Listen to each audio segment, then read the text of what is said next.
एक आदमी को खोजबीन के दौरान एक अजीब चीज मिली। गुफा के अंदर एक इंसान बिल्कुल बेजान खड़ा था, जैसे किसी ने उसे पत्थर का बना दिया हो। शक होने पर उसने अंदर की तरफ आवाज लगाई, लेकिन सामने वाला इंसान जरा भी नहीं हिला। उलझन में पड़े निक ने अंदर जाकर पता लगाने का फैसला किया, इसलिए उसने अपने कुत्ते को आगे जाने के लिए कहा। पर कुत्ता बहुत डरा हुआ लग रहा था और कांपते हुए एक कदम भी आगे बढ़ने को तैयार नहीं था। निक भी कुत्ते पर जबरदस्ती नहीं करना चाहता था।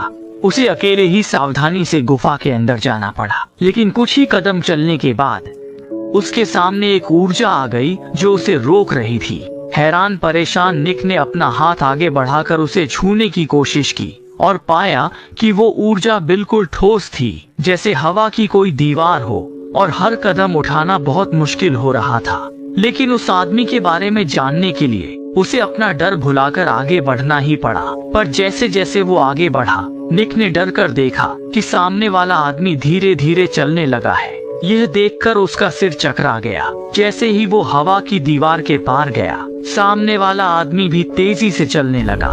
सामने वाले के पास बंदूक थी और वो कौन था पता नहीं, इसलिए निक ने उससे बात करने की हिम्मत नहीं की। थोड़ी ही देर में वो आदमी अंधेरे में गायब हो गया। जब वो सोच ही रहा था कि उसके पीछे जाए या नहीं, तभी पीछे की तरफ एक और अजीब घटना हुई। गुफा के मुहाने पर रोशनी जल बुझ रही थी और साथ ही गुफा के अंदर से एक डरावनी चीख भी सुनाई दी। निक इतना डर गया कि उसकी हालत खराब हो गई। वो जल्दी से अपनी जान बचाकर बाहर की तरफ भागा। शुक्र है कि वो बिना किसी नुकसान के बाहर आ गया, लेकिन इस वक्त वो बहुत हैरान था। गुफा में जाने से पहले तो दोपहर थी और वो अंदर सिर्फ 3 मिनट के लिए ही था, लेकिन अब बाहर पूरी तरह अंधेरा हो चुका था। यहाँ तक कि उसका कुत्ता भी कहीं नजर नहीं आ रहा था। उसे यकीन नहीं हो रहा था और वो अपनी गाड़ी की तरफ भागा, लेकिन पास आकर उसने देखा कि उसकी गाड़ी पूरी तरह से घास और बेलों से ढकी हुई है। निक ने गाड़ी स्टार्ट करके वहाँ से निकलने की सोची, पर गाड़ी की बैटरी भी खत्म हो चुकी थी। तभी उसकी नजर अपने आईडी कार्ड पर पड़ी, जो पुराना होकर पीला पड़ चुका था। सारे सबूत यही बता रहे थे जैसे कई सदियां बीत गई हों। हैरान परेशान निक आसपास सुराग ढूंढने लगा। तभी उसे पास में एक एसयूवी खड़ी दिखाई दी। आसपास किसी को न देखकर निक ने उसकी बैटरी निकालकर अपनी गाड़ी में लगाने का फैसला किया, लेकिन ध्यान से देखने पर उसने पाया कि यह गाड़ी भी घास से ढकी हुई है। निक को साफ साफ याद था कि जब वो यहाँ आया था तब यह गाड़ी यहाँ नहीं थी। तभी उसे जमीन पर एक बैग दिखा।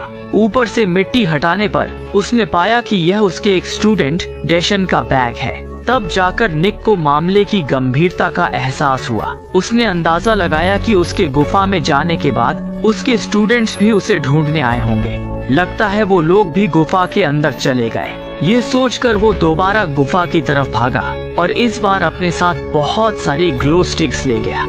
वो चलते चलते जमीन पर ग्लो स्टिक्स फेंकता गया ताकि लौटते समय उसे बाहर निकलने का रास्ता मिल जाए। लेकिन जैसे ही वो हवा की दीवार के पास पहुंचा, ग्लो स्टिक अजीब तरह से हवा में तैरने लगी। उसने उसे पकड़ने के लिए हाथ बढ़ाया, पर ग्लो स्टिक खुद ब खुद आगे बढ़ने लगी और हवा की दीवार के पार जाकर ही नीचे गिरी। तभी बाहर फिर से रोशनी चमकी, पर इस बार निक पीछे हटने के बजाय सीधा अंदर की तरफ चला गया, क्योंकि हो सकता है कि उसके स्टूडेंट्स अंदर ही हों। दरअसल निक एक यूनिवर्सिटी में आर्कियोलॉजी का प्रोफेसर है। कई सालों से वो बाहर घूम घूम कर खोजबीन कर रहा है। उसका मकसद अपने खोए हुए माता पिता और बहन को ढूंढना है, क्योंकि इस बड़े से पहाड़ में एक पुराने रहस्य के होने की बात कही जाती है। कहा जाता है कि कहीं पर अमृता का झरना है और उस झरने का पानी पीने से कोई भी हमेशा के लिए जवान रह सकता है। और निक के माता पिता और बहन उसी अमृता के झरने को ढूंढने निकले थे, जिसके बाद से उनका कुछ पता नहीं चला। आज निक को पहाड़ के नीचे अपने माता पिता की गाड़ी मिली। गाड़ी में उनके परिवार की तस्वीर भी थी और पास में ही उसे यह गुफा मिली, क्योंकि जाने से पहले उसने अपने आने का मकसद स्टूडेंट्स को बता दिया था। इसलिए प्रोफेसर की चिंता में स्टूडेंट्स प्रोफेसर की मदद करने के लिए निकल पड़े। उनका मानना था कि ज्यादा लोग होंगे तो ज्यादा मदद मिलेगी। उन्होंने 2 छोटे बच्चों को भी साथ ले लिया। जल्द ही वे उस जगह पहुंच गए। उन्हें प्रोफेसर के माता पिता की गाड़ी मिल गई, पर प्रोफेसर नहीं दिखे। तभी छोटे लड़के को एक रस्सी मिली। रस्सी के सहारे वे एक गुफा के पास पहुंचे। उन्होंने देखा कि गुफा के अंदर एक अलग दुनिया है। शायद प्रोफेसर वहीं हो। वे सब उत्साहित होकर अंदर चले जाते हैं। रस्सी एक चट्टान के किनारे तक जाती है, लेकिन पता नहीं क्यों रस्सी टूटी हुई थी। उन्हें लगता है कि शायद प्रोफेसर नीचे फंसे हुए हैं। वे सब तुरंत अपना सामान लेकर नीचे जाने की तैयारी करते हैं। किसी भी आपात स्थिति से निपटने के लिए वे उस मोटे लड़के को ऊपर मदद के लिए छोड़ देते हैं। जल्द ही वे सब चट्टान के नीचे पहुंच जाते हैं। जैसे ही वे टॉर्च जलाकर अंदर की ओर बढ़ते हैं, उन्हें अंदर से एक भयानक चीख सुनाई देती है, जैसे कोई प्रागैतिहासिक राक्षस हो। लड़कियां बुरी तरह डर जाती हैं और तुरंत वहां से भागने की कोशिश करती हैं। लेकिन जैसे ही एक लड़की आधा ऊपर चढ़ती है, रस्सी रहस्यमय तरीके से टूट जाती है। लिसा सीधे नीचे गिर जाती है। वो सीधे नीचे खड़े दाशान पर गिरती है। इस गिरावट से लिसा का पैर टूट जाता है। दाशान का हाथ भी जख्मी हो जाता है। उसे यकीन नहीं होता और वो दूसरी रस्सी खींचता है, लेकिन वो भी टूट जाती है। दाशान को शक होता है कि ऊपर वाला मोटा लड़का मजाक कर रहा है और उसने जानबूझकर रस्सी काट दी है, क्योंकि आसपास कोई और नहीं है सिवाय उस मोटे लड़के के। दाशान वॉकी टॉकी से उसे बुलाता है, लेकिन दूसरी तरफ से उस लड़के की रुक रुक कर मदद के लिए चीखें आती हैं। इससे पहले कि वो कुछ पूछ पाता, दूसरी तरफ से आवाज आनी बंद हो जाती है। मदद का एकमात्र जरिया भी खत्म हो जाता है। अब हाथ पर हाथ धरे बैठने के बजाय वे और अंदर जाने का फैसला करते हैं। चलते चलते उन्हें एक बाहर निकलने का रास्ता दिखता है, लेकिन वो काफी ऊंचाई पर था। अजीब बात ये थी कि उस रास्ते से आ रही रोशनी बार बार जल बुझ रही थी। उन्हें लगता है कि वो लड़का टॉर्च से खेल रहा है। शाओ मेई एक पत्थर पर चढ़कर देखने की कोशिश करती है। तभी उसे एक टूटी हुई रस्सी दिखती है। लगता है पहले कोई यहाँ से नीचे उतरा था, लेकिन जब वो नीचे देखती है तो सामने का नजारा देखकर वो दुखी हो जाती है। ये देखकर दाशान तुरंत देखने जाता है। जमीन पर उस मोटे लड़के की लाश पड़ी थी। ये देखकर सब दुख में डूब जाते हैं। दाशान टूटी रस्सी को देखकर अंदाजा लगाता है कि जब वो लड़का नीचे उतर रहा था तब किसी ने रस्सी काट दी, लेकिन वे हैरान थे कि वो लड़का आखिर नीचे उतर ही क्यों रहा था। अच्छी बात ये थी कि उस लड़के का एक्शन कैमरा चालू था। जवाब ढूंढने के लिए वे कैमरा देखने लगते हैं। वे वीडियो को दीवार पर प्रोजेक्ट करते हैं, लेकिन वीडियो देखकर वे और भी उलझन में पड़ जाते हैं। वीडियो में वो लड़का कह रहा था कि कई दिनों से उनका कोई संपर्क नहीं हो पा रहा है। ये देखकर वे हैरान रह जाते हैं। उन्हें गुफा में आए कुछ ही देर हुई थी, लेकिन बाहर 7 दिन बीत चुके थे। गुफा का समय और बाहर का समय बिल्कुल मेल नहीं खा रहा था। इस दौरान उस लड़के को प्रोफेसर की SUV और एक पुरानी किताब भी मिली थी। उसमें लिखा था कि एक रानी ने अपने मरते हुए पति को बचाने के लिए एक खोजी दल को यहाँ अमृता का झरना ढूंढने भेजा था, लेकिन या तो वे स्थानीय आदिवासियों के हाथों मारे गए या खाली हाथ लौट आए। जल्द ही उसे प्रोफेसर के पिता के नोट्स भी मिलते हैं। पता चलता है कि प्रोफेसर के पिता अपनी लाइलाज बीमारी से जूझ रही बेटी को बचाने के लिए यहाँ अमृता का झरना ढूंढने आए थे। गुफा के अंदर मौजूद लोग पूरी तरह से हैरान थे, क्योंकि वीडियो से पता चलता है कि वो लड़का दिन से रात और फिर रात से दिन तक इंतजार करता रहा, जबकि उन्हें यहाँ आए हुए बस 10 मिनट से ज्यादा हुए थे। लेकिन वीडियो बिल्कुल असली लग रहा था, नकली नहीं। जल्द ही 7वां दिन आ जाता है। लड़के की मानसिक हालत बिगड़ने लगती है और उसका सारा सामान भी खत्म हो जाता है। मजबूर होकर उसे बाहर निकलने का रास्ता ढूंढना पड़ता है। तभी उसे एक गुफा का मुहाना दिखता है, जिसके ऊपर एक पत्थर से रस्सी बंधी हुई थी। अपने दोस्तों को ढूंढने के लिए वो रस्सी के सहारे नीचे उतरने लगता है, लेकिन जैसे ही वो थोड़ा नीचे उतरता है, आसमान तेजी से बदलने लगता है। कुछ ही देर में उसके हाथ की रस्सी रहस्यमय तरीके से टूट जाती है। ये देखकर सब दुख से टूट जाते हैं। उन्हें नहीं पता कि बाहर क्या हुआ था, और ये सब जानने के लिए उन्हें पहले यहाँ से निकलना होगा। अब लिसा और दाशान दोनों जख्मी थे।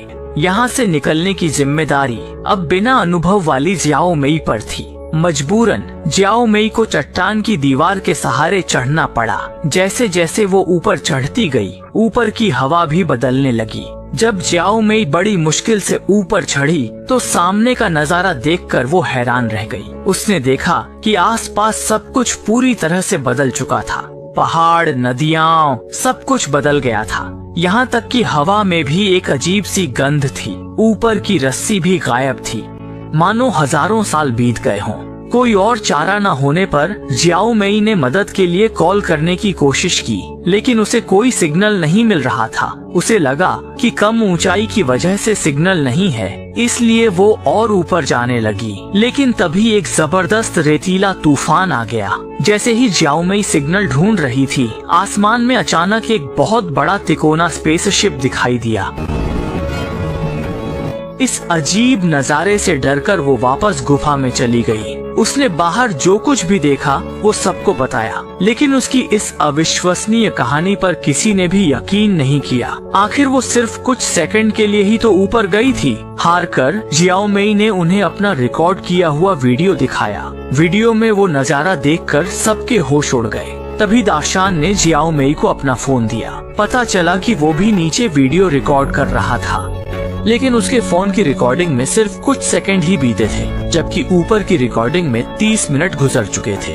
तब दाशान को एहसास हुआ कि यहाँ और बाहर के समय की रफ्तार अलग अलग है। ऊपर लगातार चमकती रोशनी का मतलब था कि बाहर दिन और रात बदल रहे हैं।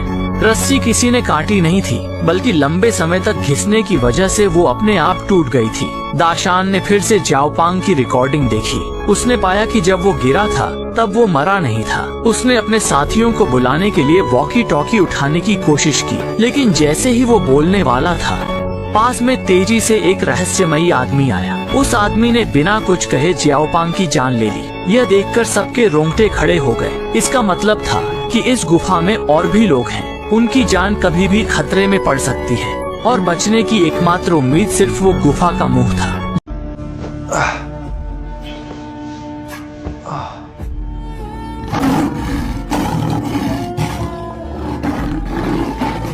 I am joint pains.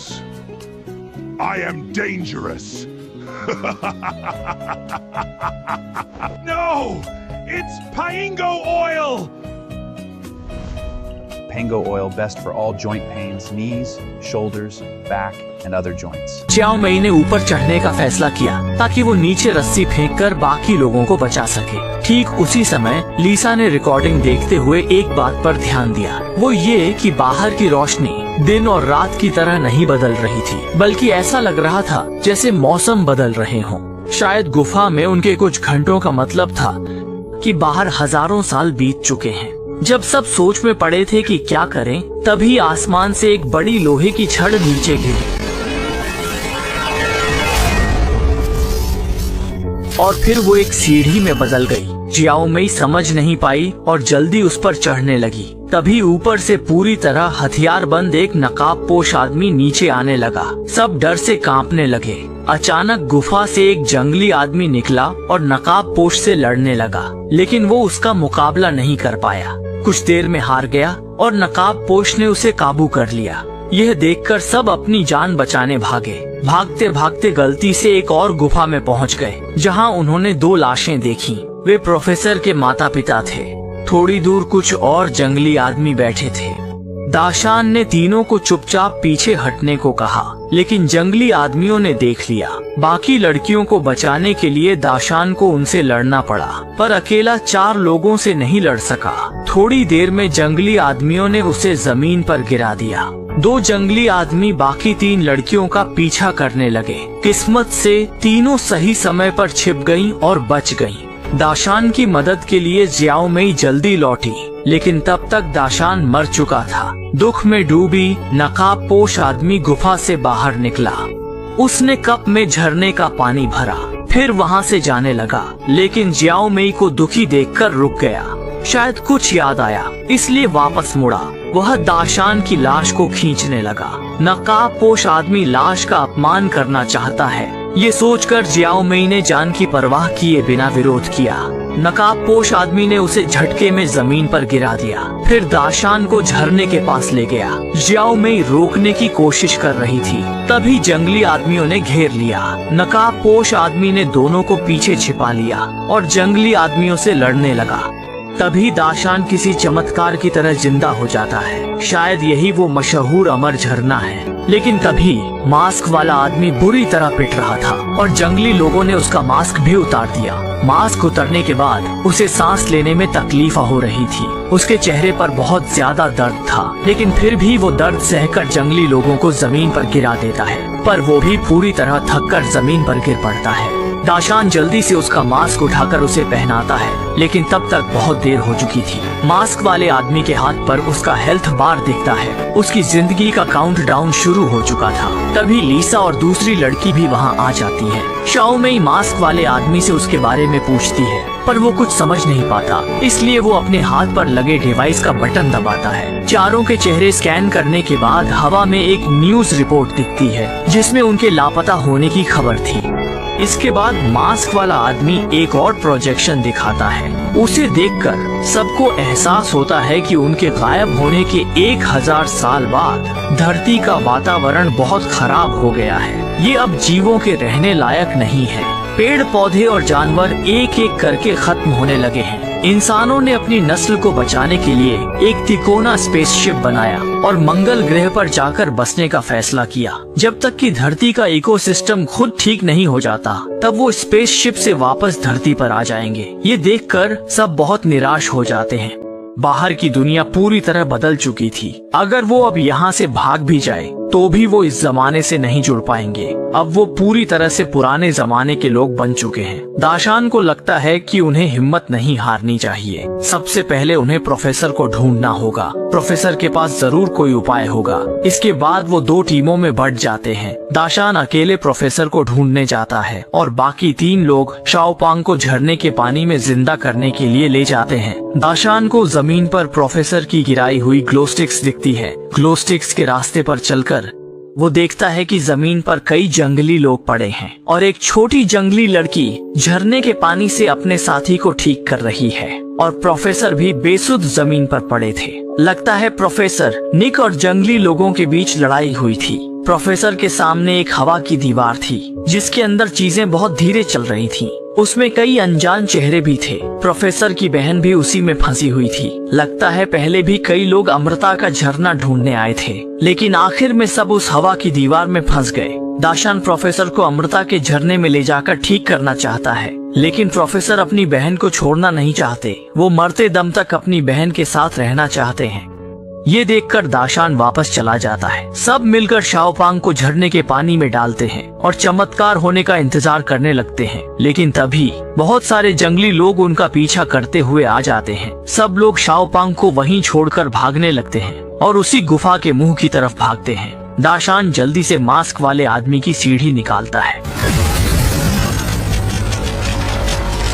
और बाकी लड़कियों से पहले ऊपर चढ़ने को कहता है। पीछे से जंगली लोग करीब आ रहे थे।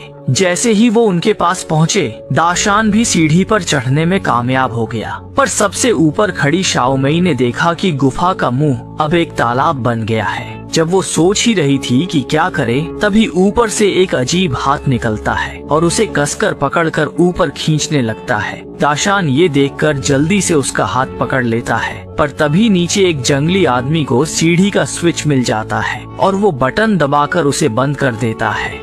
सीढ़ी अचानक गायब हो जाती है। आखिर में शाओमेई को वो बड़ा हाथ ऊपर खींच लेता है। जैसे ही तीनों गिरने वाले होते हैं, पानी से कुछ मशीन के हाथ निकलते हैं और तीनों को कसकर लपेट लेते हैं। जब वो हैरान थे, तभी शाओमेई पूरे आर्मर में पानी से बाहर निकलती है और तीनों को मजबूती से पकड़ने का इशारा करती है। इसके बाद वो एक झटके में तीनों को ऊपर खींच लेती है।